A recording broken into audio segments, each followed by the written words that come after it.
it's like target practice. You just keep, you keep getting closer to what feels good. And the more the more you throw shit out there and you get negative feedback, hopefully you're listening to it and you get closer to where you need to be.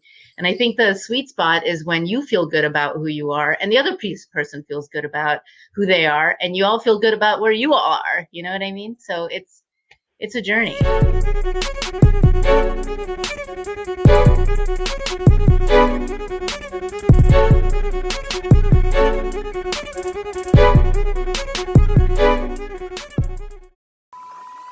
All right. Welcome to the show, Falguni and Kruti. Thank you for joining us.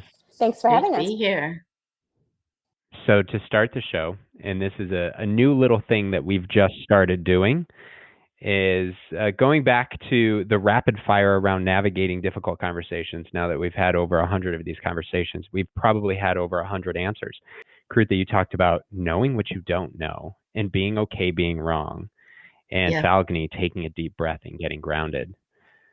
So I'm going to start with Kruti's answer. How have you come to just accept being wrong? Because I find that is a difficult thing for a lot of people, especially right now where everybody has to be right. And if I'm right and you're wrong, we can't be friends. So how do you accept that? So, it actually, for me, that journey, and it's an evolving one, it comes down to how do I feel? How does my body feel and my mind and my heart when I'm holding on to this need to be right? And what sort of, like doing a check-in and understanding that, well, my blood pressure is elevated. I feel tense. I feel like I need to triumph over something. There's this battle and it's going on inside of me.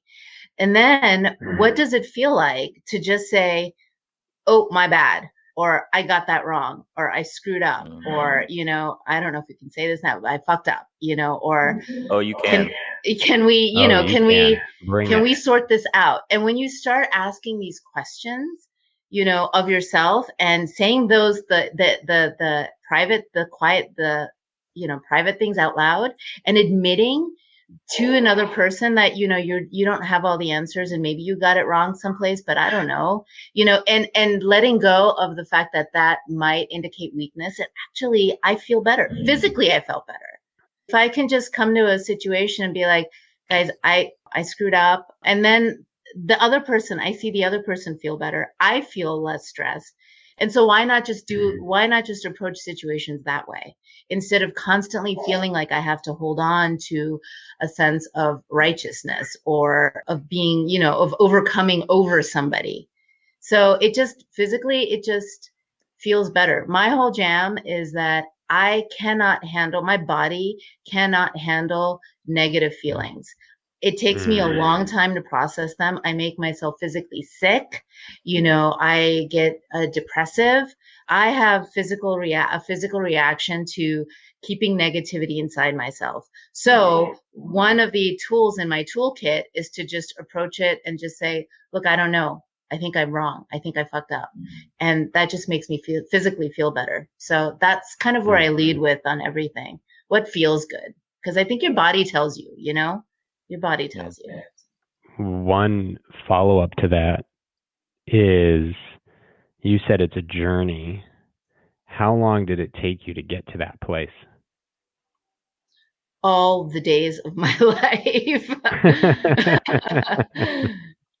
All the days of my life. But then when at least for me, like as I've grown older and I've started to meet people in my circle and keep people in my circle, either in being more cognizant of the friends that I need in my life and I want in my life and those that harmonize with me, my life partner, my children, you see all these little mirrors of you and they're always there to kind of test you and keep you in check. And it's like target practice. You just keep getting closer to what feels good. And the more you throw shit out there and you get negative feedback, hopefully you're listening to it and you get closer to where you need to be.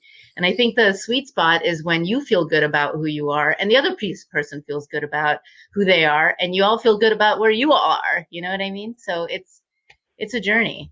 It's a total journey. Yeah. Yeah. Now, Falguni, you said take a breath. Mm-hmm. Something I've thought about a lot because it's part of the coaching and guidance that we give is, especially when things start to get charged, how do you catch yourself in that moment so that you think to yourself to take a breath? This is going to kind of sound funny and it's a weird answer, but it's actually going to help launch into, obviously what Kruti and I are doing. But the truth is that even in my menopause journey, truly, like you start to heat up, right? So whenever anyone's in a conflict, you start to heat up anyway, but this is like magnified for me. Like I start to like feel like that burning feeling like rushing up to my head, honestly. So I'm almost left with no choice sometimes to be like, okay, I mean, and honestly, I think with the virus, like with, wearing masks all the time, I'm like trying to be so cognizant of breathing to the point where sometimes, even when I'm driving or even when I'm doing anything and my mind starts to race and I start to feel like that anxiety, I legit like just stop and I take like the deepest breath I can and I hold it at the top and like just sit in it and then release. And, it gets easier because it feels good. It's like, it's just a normal reaction. I'm like, this feels good to me. I find that I'm calmer. I find that I'm like reacting better. It's like what they say about emails and, all of this stuff. Like you should never just react. If an email angers you, right? Like don't fire something off. I used to do that all the time. And I would do it over and over again, even when I would get myself in trouble with friends, with anybody. I would like, I'm hot-tempered. And I never acknowledge that, but I am, and I'd be like, what the hell is that email about? And I just write something back, fire it off, couldn't take it back. And I didn't used to do that. Like I didn't used to be that way. And, my husband reminded me like that was the thing, one of the things he sort of started liking about me when we were dating. He was like, you would always, if you would be angry with me, you'd say, I need a few minutes. And I guess I don't remember doing this, but apparently I would like go into another room and I'd say like, don't talk to me. Let me just calm down because I don't want to say things I'm going to regret that you'll always remember or hear. And I kind of stopped doing that, as I got older, and probably because I don't know, you become selfish and you don't like think about it and you don't think about what you say, what you do. Even when you're in a conflict, you're so busy wanting, like back to what Kruti was saying, like you're so busy wanting to be right and it's not worth it. It's just not worth it.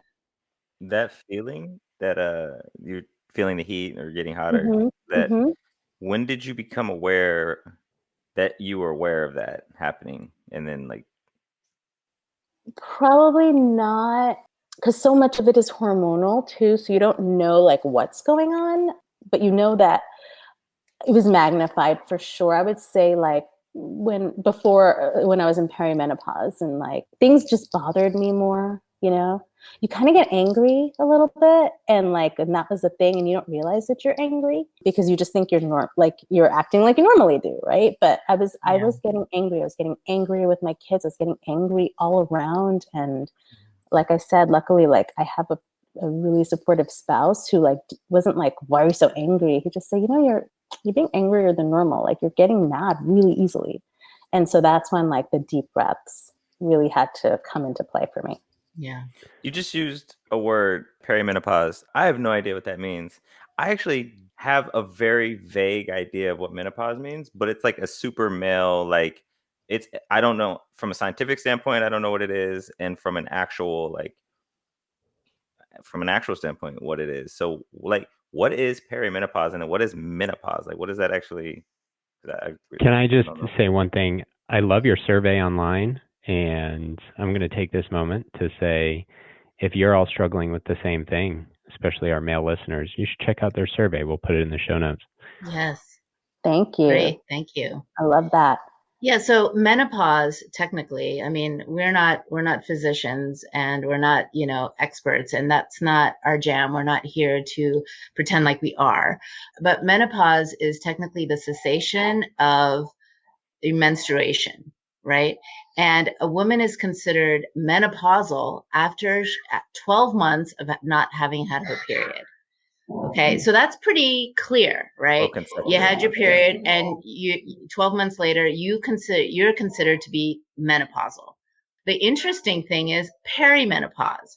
What is it? When does it start? What is happening? And that's really that giant gray area that affects people. And it, by the way, I love that you're asking this question and that we're on this podcast, because it doesn't just affect women. It affects women's partners. It affects women's families. It affects, we live in a network of people that we love and that support us. And so when you are feeling anxiety as a woman, when you are feeling angry, when you are unable to cope, when you feel like you're having depressive symptoms, when you're having hot flashes, when you're losing your desire for sex, when you have all of these, the list is endless, right? And you are probably thinking, the fuck is wrong with me, right? That's what we thought. Or we thought, I thought I was having a midlife crisis, honestly. Yeah. Because it coincides with that time in your life too, where it's sort of like, so I was like, maybe I'm having a midlife crisis.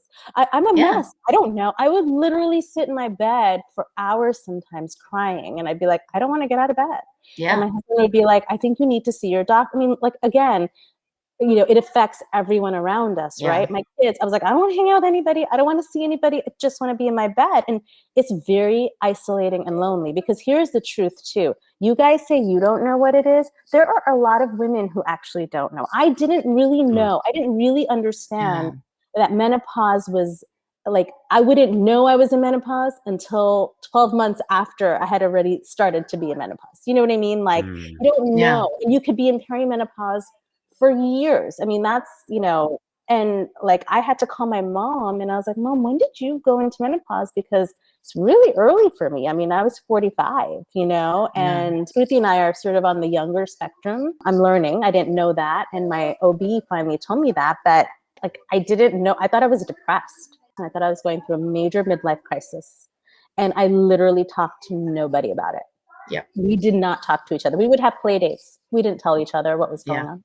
I had twins. I had, 2-year-old twins, and I'm trying to rock them to sleep and whatnot and having a hot flash. And I'm thinking, what the hell is this? I can't have infant children and be going through menopause. Like that just doesn't, I look at all the images and I see these women who are like, 70s and, golfing. And I can't say like, letting their hair go gray, because I am too. But, like I just always imagined that it's something that happens at the end of your life. And here I was kind of, I had one child that was 2 years old and I had twins that were 1 year old, and I'm at a playground and I have a hot flash. And it didn't make sense to me. It felt like that was something that happens after you have your kids. What is a hot flash? I think I have an idea. No, I'm not gonna lie. I don't know. Well, it's kind of like, you know what it is, Rodney? It's in some ways, honestly, how you feel when you're really, really fired up and angry. You know what I mean? Like, it's like the heat starts generating from inside of you, and like your blood like rushes to your head, but you don't know why, and you can't stop. Like, you're sweating. You're just sweating. So imagine and that's part of it. You wake up in the middle of the night and you're like soaked, right? And you don't know why. Like you're because you've been sweating because you're having like hot flashes. And these are all, listen, they're all like part of being a woman. And I think that even if Kruti and I felt like we could have talked to each other about it, that would have been way more support. And we could have laughed about it, because we laugh about most things, we laugh about the big issues that impact our life when our kids are driving us nuts, and we'll be like, those little fuckers, you know what I mean? And like, we could laugh about stuff that, we don't approach life in this like super heavy way. But obviously this was there's such a stigma, there's such a taboo around it. And I know for me, that was a big thing where I was like, in the industry I work in and everything, I was like, maybe, I don't want anyone to know that I'm going through this, because now I'm old. But you know what? I'm not. Like, it took me a beat because of the way my brain is wired, where I started to do research and I started to like figure out like more natural ways to deal with it. And then that's when I started to feel better, right? I was like, no, I can handle how I approach it. And it doesn't have to be and doom. Yeah. I'm curious. So you've mentioned it a couple of times, and kind of tying back to the first question about conversation. You are best friends. You went through it at the same time, both perimenopausal, and you never talked about it with one another. We didn't. What prevented even before you that, to? they kind of mentioned, Falguni mentioned that a lot of women don't even know what menopause is. Yeah. Like, is it even talked about from mother to daughter, let alone friends? So No. I want to just share that my mother is an OBGYN. This is my mother's profession, and she is wonderful. She's, I think, the best, She's awesome. She's a master at what she does. And so I had access to information. All I had to do was talk to my mom. And yet, the conversation, I didn't have those conversations. And so it wasn't like I didn't have somebody to go talk to. I did.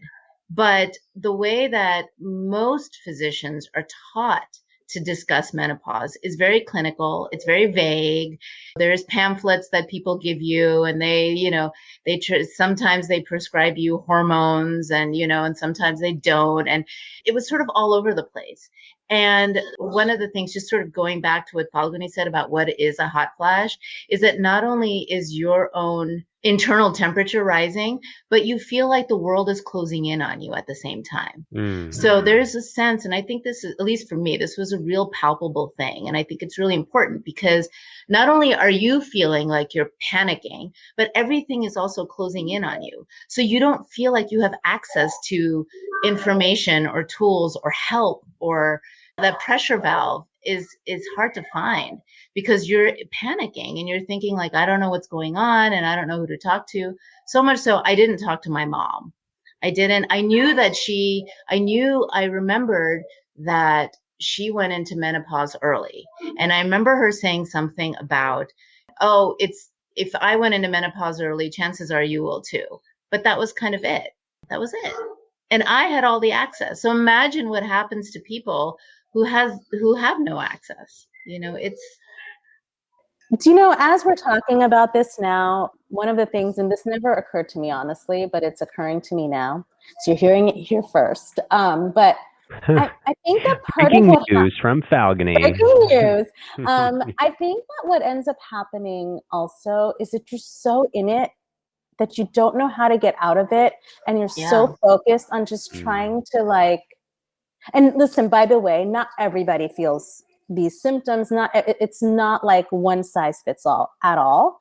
Some people slide right through, no issues, like nothing. I mean, barely have a hot flash. No, nothing like that. But I just think that in all of these issues concerning women's health, there is a secrecy. And I think part of that secrecy is I'm really going to tie it back to what Kruti talked about at the very beginning about just talking about things. Like, people just don't talk about things. They want to feel like they have it all together or put on the appearance that they have it all together. So, even when Chrissy Teigen talked about her miscarriage, or, people don't talk about postpartum depression. These are all things that are not, women just don't discuss it, and they go through it alone. And they go through it alone with all of these massive hormonal changes that happen to their bodies. Listen, part of the reason why I wanted to really create this with Kruti, once we both realized that we had gone through this and not shared it, was because I had postpartum depression with my son. And it was really, really lonely. He was 1 month old. And I remember my mom coming to visit me.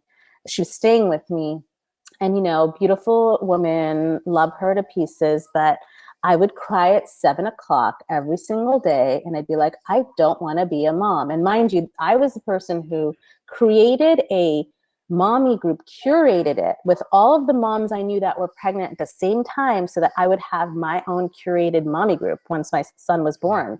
They would all be on this chain talking about how, isn't it amazing? Isn't mommyhood great? And I'd be like, what the fuck is wrong with these people?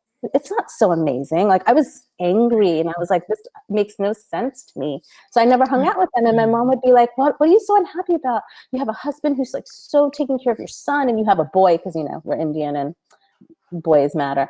And so, you know, I never ever talked about it. And my OB one day came to visit me, luckily, just because we were friends also. And all of my shades were done in the house. And she's like, "What's going on here, honey? There's something not right. Like you're not feeling okay."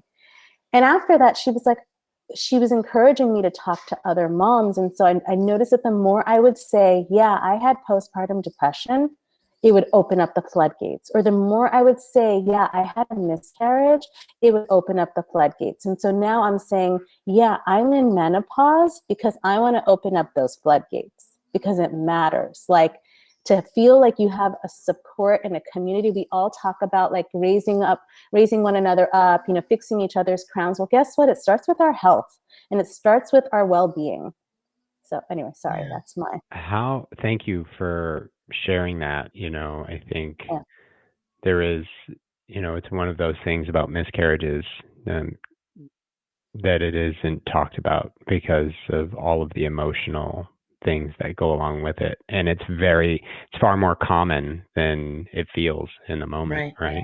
Yeah. Which, like women's health, natural existence, periods, menopause, like things that aren't talked about.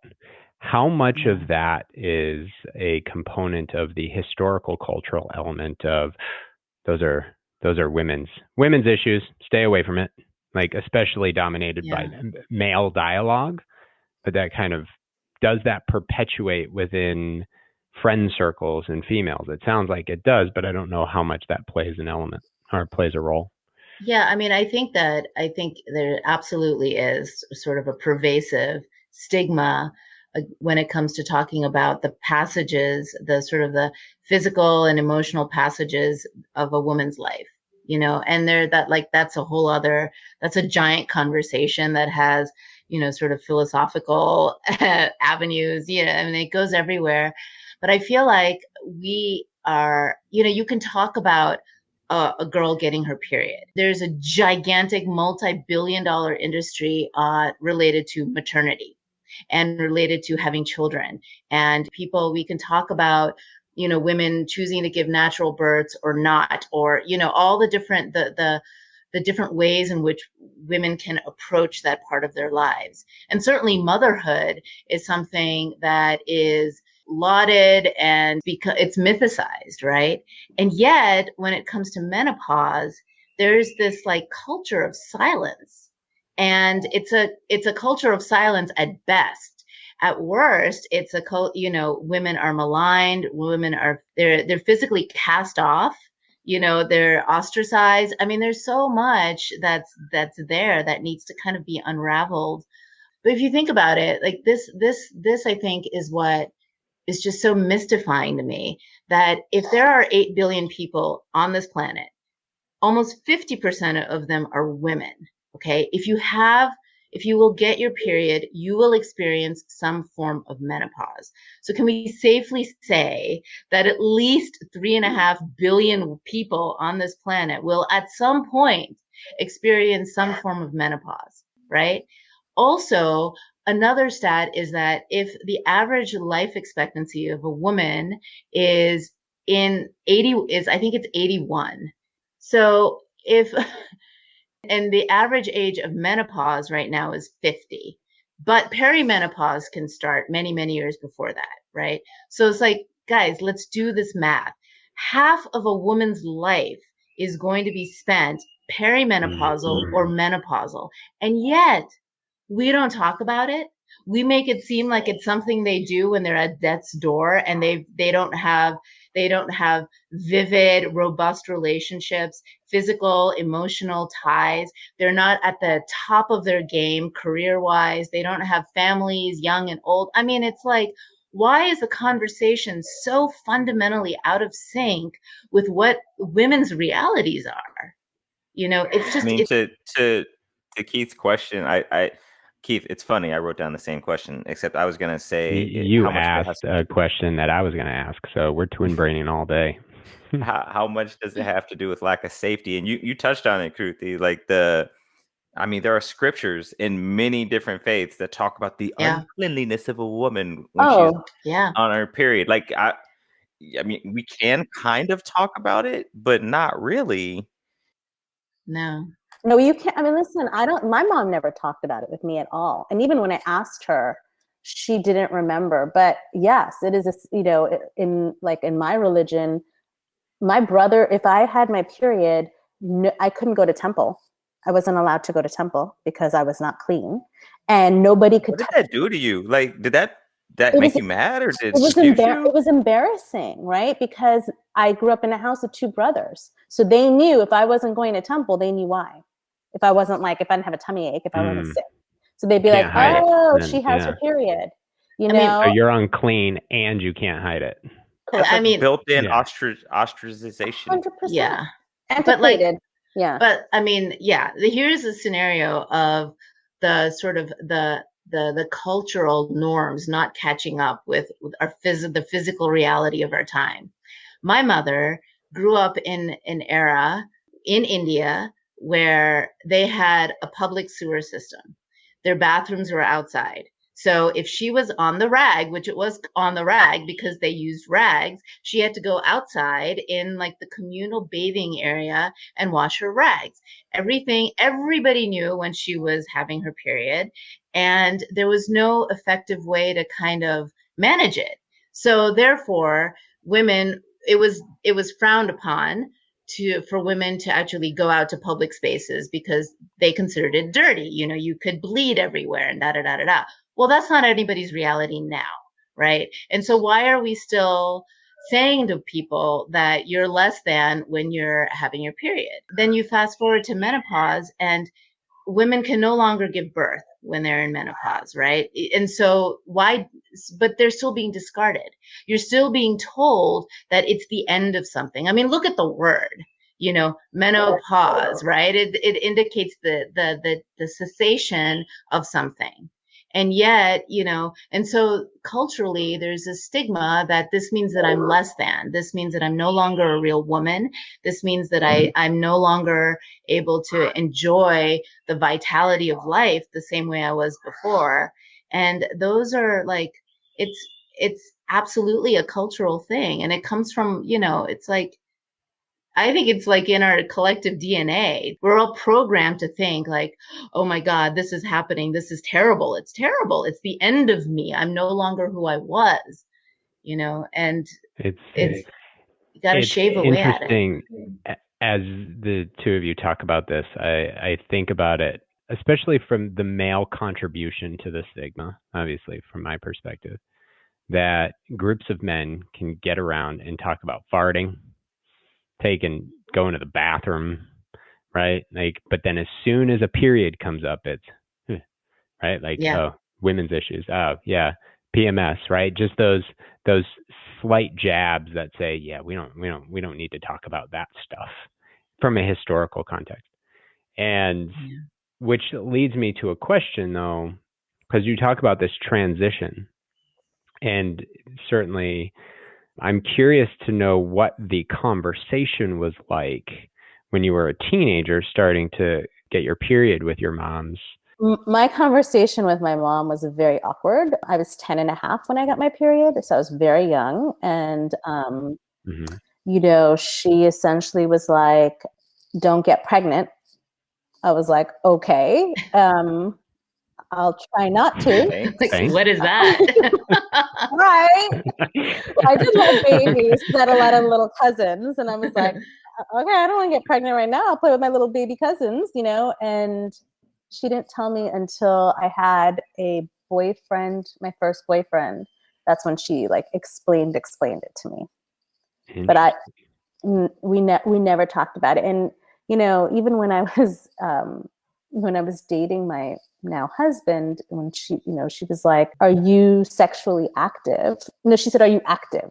And I was like, yeah, I'm active. I work out. I, do sports. Like, it was so awkward. You know what I mean? Like, she was like, no, you know what I mean? Do you do the sex? And I was like, whoa, okay. Like, it was those just kids doing the sex. So we've never had, obviously, based on all that, there was never like a real conversation around it. So, unfortunately, I think I feel lucky, but I do think that a lot of women in general probably have an uncomfortable relationship with sex, period, because of the way we are approached when we do get our periods and how we're talked to about what that means. So much of this and what's coming out of our dialogue, I think, which is really beautiful, is like that understanding of so much of this is handed down. So, I've been thinking a lot about why it is, like I was going to share the story about how when I started to tell people around me, I'd be on set, and to what Kruti was saying, like, we're in some places in our lives, like as we're going through perimenopause or menopause, where they're really great moments too, outside of that. And there were a lot of young girls on set, and I'd be like, they'd be talking to me, and then I'd be getting a hot flash, and they're like, "You're sweating." And I'd be like, "Oh yeah." I'm like, "You know what? I'm having a hot flash." And they were like, "Oh my God. Like I only know my mom that's had that." And, and it's like, they started to look at me through a different lens. And I realized all of that is because of the way things were handed down to us, right? And what we believed. Why did I believe it was a stigma or a taboo? Because I couldn't talk about it. Like nobody talked to me about it. And yeah, I did go to assume. temple. Like, no, I couldn't go to temple. It was literally a stigma. It was a stigma, but I also believed, I think it's also believing that because we're not, what are the things we don't talk about? Those are the things that only grown-ups talk about, right? And adults, and when you're older. And so I think like there is that element that's attached to it. There's no youthfulness to it. Like when I started to tell people I was in menopause, they were like, "What? You're too hot to be going through menopause." And I was like, "What does that mean? What does that mean? Am I shriveled up now? Am I done? Is I'm life not hot over anymore?" This is a really random association, but it kind of reminded me of like when people would tell me that I sound white, and I'm like, wait, but what? But I'm not. What is that? But I'm talking. Tell me more. My skin is brown. Tell me more. What does that? What are you saying to me? Tell me more. What does that mean? So how about you, Kruti? Yeah, my story was is a little bit different. I didn't grow up with any kind of stigmas that way. My parents were both physicians. There was always sort of an open dialogue, and my parents were both very pragmatic in their approach to religion and culture and whatnot. So I grew up with none of that stigma, none of that. You can't go to temple, none of that. My in fifth grade, when everybody gets taught sex ed, I don't know if it's still in fifth grade or not, but my mother was at work. And so I came home and I asked my dad, I said, "What's menstruation?" He said, "Look it up." So I look it up. I'm like, "Daddy, what's uterus?" Look it up. Looked it up. "Daddy, what's ovary?" Look it up. I looked it up. Daddy, what's period? And it took an hour or two, and I just kept looking stuff up, and I ended up back at the same thing, which is like menstruation. So I got a total of 0 answers from my dad. So my dad technically taught me about the birds and the bees, and that's how he did it. And it was very, it was comical. Just look it up. But even that in of itself makes it a non-welcoming topic. It's like, I'm not going to talk to you about it. You go figure it out on your own. It's not shame-inducing necessarily, but it's also taboo in a way, it's not necessarily helpful. Right. And so if you imagine you're in that situation where you're asking a question, you're not getting the information, you will go to whoever is willing to give you information, regardless of whether it's accurate or not. Right. And so then there's all this sort of like woo-woo myth stuff. And I mean, and you hear stuff on the playground, you hear stuff by your classmates, it's like, "Oh, did you hear that, she's wearing a bra, or did you hear that she actually had sex?" It's like you hear that stuff in school. And so it all is like this hearsay. This is what's supposed to happen, and this is how it goes. I mean, shit, you read it in, Judy Blume books and stuff like that. Like you get it because you're so hungry to know what is about to happen to you. And if you're not getting the information from the right places, then you'll take whatever you can get. And so most people, I think, or a lot of people, kind of cobble together what they believe is what's going to happen to them. And it's from like movies and from like, I don't know, what the girl in class said and what somebody's mom told you and all that. And then that kind of becomes their truth, and they kind of operate within that the best that they can. Kruti, I was smiling at you because when you said movies, I thought of Three's Company. I was like, why did they let me watch Three's Company, but they wouldn't tell me about sex? Like that show is like wrought with innuendo, you know? I mean, we were watching the Grammys the other day, and somebody came on, Megan Thee Stallion, I think it was. And anyway, she's wearing like the see-through unitard with the sparkles, and we're all watching it. And my husband looks at me and he's like, should we turn this off? And I'm like, no, because if we're not going to be there for them when they're watching it, they're going to still watch it somehow. And I don't want my kids, I have 2 daughters and a son, and I don't want them growing up thinking that, like having the wrong attitude about this. So we watched it, and I was sort of like white knuckled through the whole thing, and we watched it, and then we sat and tried to be totally casual and be like, yeah, they're doing it. She's dressed that way, and it might seem really interesting or whatever, but it's a performance, and da. So we try to. Our thing is that we want to get to these people who are seeking for information before somebody else does and gives them the wrong information. We just want to be able to set the tone around it. That's right. So like the conversation about having periods. So there's a really good book by Priya Parker called The Art of Gathering that I recently read, and she talks about when she got her period, her mom got all of her friends together and threw a party. It was like, this is awesome. Like, you're going to be able to give life. Like, she got presents. They all talked about when it happened for them and whether it was good or bad. But like, completely erasing any kind of stigma, and like, this is an amazing thing. Like, you're a woman, and like helping her celebrate it. And I think so that's something I'm like, I have 2 daughters. Like, that's amazing. Like, I want to be able to do that for them. And it was a rite of passage. And a lot of communities in the past had rites of passage, very official rites of passage into manhood, into womanhood, into becoming a parent or a warrior or an elder. And like, we've kind of just blurred the lines between all these things or removed them, and then kind of wonder why people don't know where they fit in. And I think it's a lot deeper than that for some of these women's issues that we're talking about. I think men have written these religious texts that just straight up say, no, they're unclean. They're just there for this and that. And it's not good. But I Keith, you asked the question, you were like, I think you said, well, obviously you had the conversation. I was like, no, I don't think but that's apparently, no, it's not like, yeah. That's not the case. I mean, we had a conversation before with the woman who was like, yeah, my mom didn't even teach me how to put in a tampon. And like, oh yeah, no. My mom, I definitely, no one taught me how to. No? There was no tamponing. No. There's so I'm curious because it's one of those things too, and I'll just comment. Like, I have 2 daughters, and they're 4 and 2, and we are very open. Like, they play with my wife's tampons. Like, it's like whatever they're interested, they'll walk around going tampon. It's like, and both of us just have that matter of fact. It's like they'll know.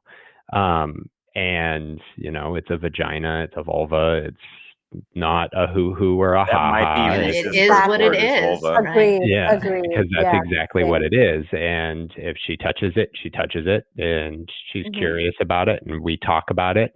And as a dad, I grew up around women with aunts and my mother and all of this. But it's still, I have a sense of discomfort. Like, I manage it to the nines at times. So I'm curious to get your take, especially, Kruti, as you talked about your dad saying, look it up, and bringing it back to menopause in particular. What role do you see the men in your lives playing to make it easier to go through it, so you don't, as you said, Falguni, feel so alone? Yeah, I think that it starts, so the responsibility is with everyone, right? The women have to be able to share with their partner what their experience is. And the men or women who are partnered with women, they need to be there to receive the information and to also hold it in a place where, maybe they might not understand it, or, might not might not get it, but it's, the thing that I sort of mentioned in the rapid fire is like, you got to own what you do know and what you don't know. And you can only have a meaningful, truthful conversation that can move forward once you acknowledge that, right? So one of the things that I'd love for us through Getting Hotter to be able to impact is allowing women to feel like they can reach out to their partners and say, look, I'm feeling this way. I don't know what's going on. I don't know how to connect the dots yet, but I'm letting you in on this. And this is a process. And this is, a passage that can take years. And I don't know what the end is, but I got to let you know that this is happening. And for the partner to say, okay, how can I support you right now? Knowing full well that can change. The needs can change from moment to moment. If I'm having a hot flash right now, dude, maybe the only thing that I want is for you to open up every window. If I'm going through anxiety and I can't sleep, maybe I need to go into another room. Maybe, it's the sands are constantly shifting, but that person has to be let in on the process because it is a process. So I feel like, and for a man or a partner, I would say, how cool would it be to be going through perimenopause and confused as fuck, and for your partner to say, whatever you need, I just want you to let me know what that is, and I will do my best to support you through this, because we don't know what's happening around it. I think too what Kruti's saying, I think yes, it starts with us, right? And it starts with us, with a person going through something, to be able to feel like there is a safe way to talk about what that is, and to maybe ask questions that you don't want. Part of what we're trying to build is a community, is a place where you can come and say, like, I have a lot of friends who are like, I don't even know if I'm going through perimenopause. Did you do this? Did this happen to you? We want to be your girlfriends, right? We want to be your friends. We want to help you go through this transition in the most, organic way possible, and not feel alone. But what I will say is also helpful as far as my partner, and what I feel like he ended up doing. He tried a lot of things. A lot of spaghetti was thrown up to see what would stick. But I noticed this recently, where I was having a hot flash again. I hadn't had them in a long time, but I was having one again, and we were out in the snow. Weird place to get one. And I started to take off my ski jacket. I was building a snowman, and I took my ski jacket. I started to take everything off, and my son was like, "Mommy, what is going on with you? It's freezing cold." And I was like, and I wasn't even thinking in that moment, but I'm glad I wasn't. I was like, "Honey, I'm just having a hot flash." And he was like, what is that? What do you mean you're having a hot flash? And then my husband piped in. He said, sometimes mommy starts to feel really hot because, her hormones have been changing a little bit. He's 10 and a half. And my son's like, is she going to die? Because he obviously had no idea. He was like, is this something? And my husband's like, no, she's going through menopause. Women go through this. And it was really amazing, actually, to just listen to him explain it in this, right, in a very calm and matter of fact, no big deal. Yeah. You know what? It's actually not a big deal, right? And that's the thing. At the end of the day, this is a natural transition of our lives. And my reaction immediately when he was like, "Are you going to die?" I was like, "Why is he being so dramatic?" But I started starting to get angrier inside, and then my hot flash was getting worse, and I was like, "I'm going to eat this snow right now." I was just so in that moment. And then when my husband chimed in and he really handled his shit, I was like, yes, that's what I want men to take away from it. And that's what I want. I want you to be able to tell my kid what is going on in mommy's body. You know what I mean? Straight up. A couple of takeaways. So, 1, I should just respond with look it up. 2, hormonal intelligence in, I think, probably human culture, but definitely in American culture, is very low. Hormones are the master, they drive almost everything we do, and the general intelligence is very low on them. So somebody being able to explain the hormonal, usually just be like, "Oh, her hormones are crazy," but no, that's not what's happening. There's an imbalance maybe, but there's some things happening. But it's really it's something that we could use some more education on. So actually the real takeaways are being able to explain calmly, like what's happening and being there. How do you, this is kind of a nuance, but I just want to ask Kruti a quick follow-up on this. You said sometimes a lot of things are happening and you yourself don't know what's going on. Yeah. So the question is, how can I help? Is there a more proactive way? Because sometimes when I got something going on and I don't know what it is, I don't know how you can help me. Is there a more proactive thing we can do to help men in general, or the other partner, as you point out? Yeah, that's a tough one because there's so many symptoms and they're always changing. Yeah. So I think the best way to help is to, once you've been let into that world, which I think that you want to be at the door and at the ready. But I think that, it'd be great if your spouse or if your partner lets you in, right? And says, I'm sharing this with you. I'm going through this. Once that happens, once you have admission into that part of her life, and keep repeating to her the language, it is happening to all of us.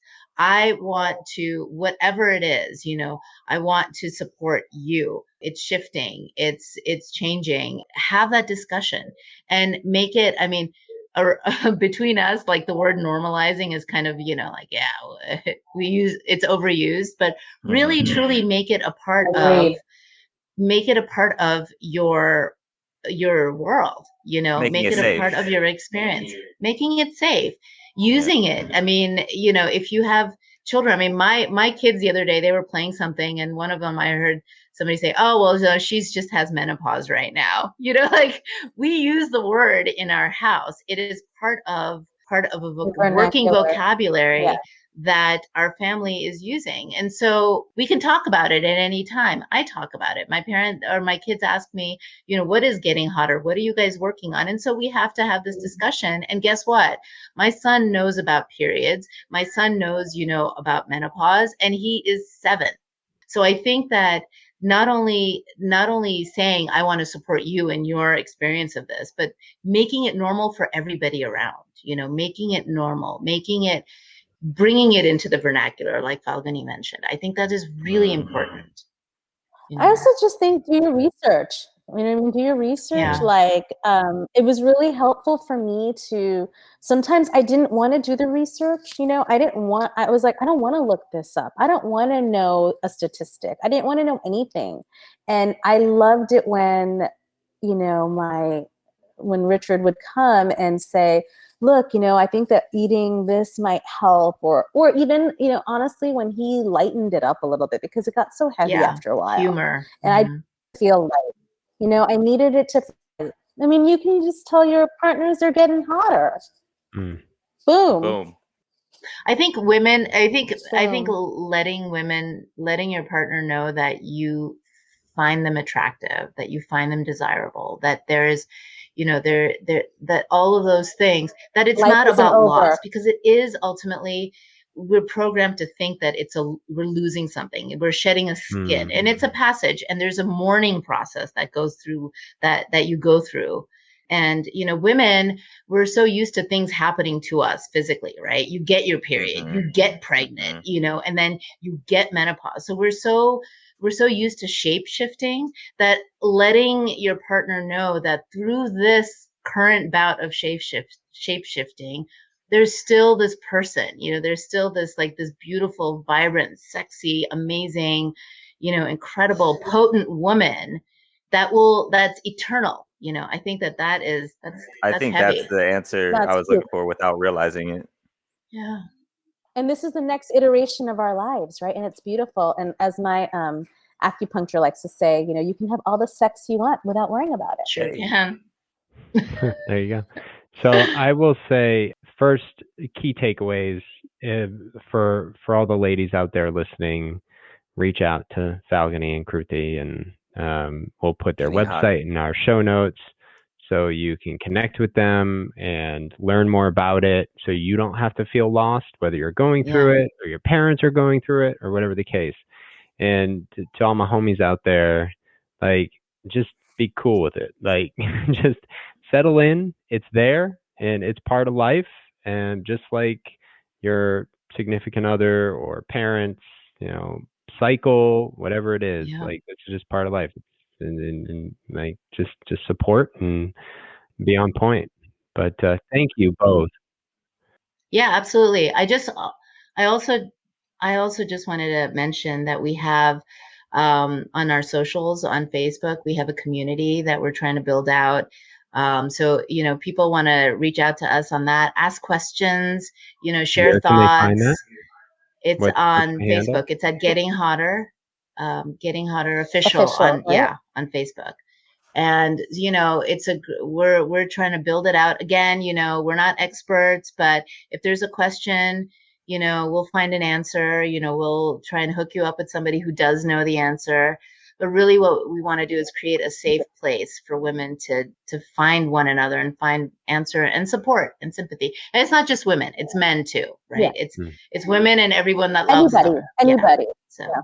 I think a part of what we're also trying to create with that is almost like a girlfriend's corner or something, where there's certain questions that I would have that they're not really from my OB. I don't want my OB to, I don't want to ask her, why am I getting angry? Is that normal? You know what I mean? Like, she's going to be like, get out of my office. Like, I'll talk to you about your hormones. So it's like a safe space for a lot of those things that you just don't realize are part and parcel of what's happening to you. And we have resources. We want to create an area where we can give you resources, maybe put you, like Kruti said, put you in touch with somebody that could maybe help you. Or if you want, to go see someone for like natural medicine, like we just have a whole like arsenal of things and tools, and because we're moms and we also are in that mindset of like, okay, what's our toolbox have that we can use? So. Well, we do have one final question that we ask all our guests. And that question is, thank you for joining us. Thank you for indulging us and giving us some good tips and advice and sharing your stories. Like, there's some good stories in there that are frankly not easy to share all the time. So thank you for sharing them with us and the listeners. The question is, what does compassion mean to you? Compassion for me means, again, understanding or having this sort of deep understanding that we are connected in profound and sort of absolute ways. That if I want something for myself, I should want it for everybody. And the opposite is also true. And so for me, compassion always ends up being like the ultimate measure of kindness. And it's like a North Star, approach everybody the same way, be kind to everybody the same way. And, at least that way you will have done your work on this earth. I was going to say, compassion is the acknowledgement of our interconnectedness, and how, we need to approach one another through that lens of like, we're all brothers and sisters in this journey, in this life. And I think that if we actually approached one another through that lens, it would be a very different world.